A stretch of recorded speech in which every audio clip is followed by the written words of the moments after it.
నేను పొద్దునే ప్రొజెక్ట్ చేశా. కర్నూలుకి సంబంధించి నిన్నంతా ఒక ఆస్పెక్ట్లో వచ్చింది. తర్వాత అతను బ్రేకింగ్లు మార్చేసి అతనేదో డ్రైవింగ్ చేస్తుంటే బండి స్కిడ్ అయింది, అదేదో రోడ్డు తప్పు అన్నట్టు, ఆ తప్పు కారణంగా అతనేదో పడిపోయినట్టు చెప్తున్నాడు. కానీ అతను పెట్రోల్ బంక్ దగ్గర చూస్తే తాగున్నట్టు కనబడుతోంది, డ్రైవింగ్ చేస్తున్నట్టు.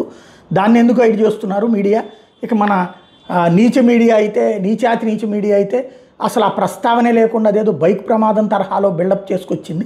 బట్ ఈనాడు మాత్రం తాగాడు అన్నటువంటిది రాసింది. తర్వాత కొద్దిసేపటి క్రితం ఎక్సైజ్ వాళ్ళు అయితే సాక్షి చెప్పినట్టు అది బెల్ట్ షాప్ కాదు కానీ అక్కడ ఒక వైన్ షాప్లో తాగాడని తెలిసింది. ఇప్పుడు ఎఫ్ఎస్ఎల్ నివేదిక ఏదైతే ఫోరెన్సిక్ ల్యాబ్కి సంబంధించినటువంటి నివేదిక రీజనల్ దీంట్లో చేసినటువంటి నివేదికలో శివశంకర్ అనేవాడు మందు తాగి బండి నడిపాడని తేలింది.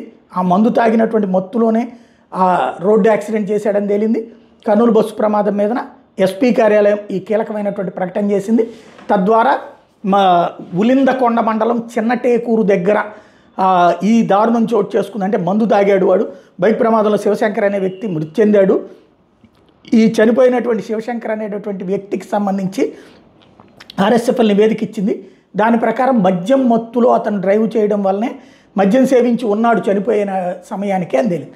ఇది బెల్ట్ షాప్ అని చెప్పి సాక్షి రాస్తే కాదు వైన్ షాప్, అసలు బెల్ట్ షాప్లే లేవని వీళ్ళు ఎక్సైజ్ వాళ్ళు చెప్తున్నారు. బట్ ఎక్కడ తాగుడు. ఇంకోటి రాత్రి 8:30కో ఏమో తాగాడని ఇచ్చారు వాళ్ళు ఎక్సైజ్ శాఖ వాళ్ళు. 8:30కి తాగితే తెల్లారుజామున 3:30 దాకా అది ఉంటుందా, 2:30 దాకా మత్తు అలా తిరిగేయగలుగుతాడా అనేది డౌట్ ఇక్కడ.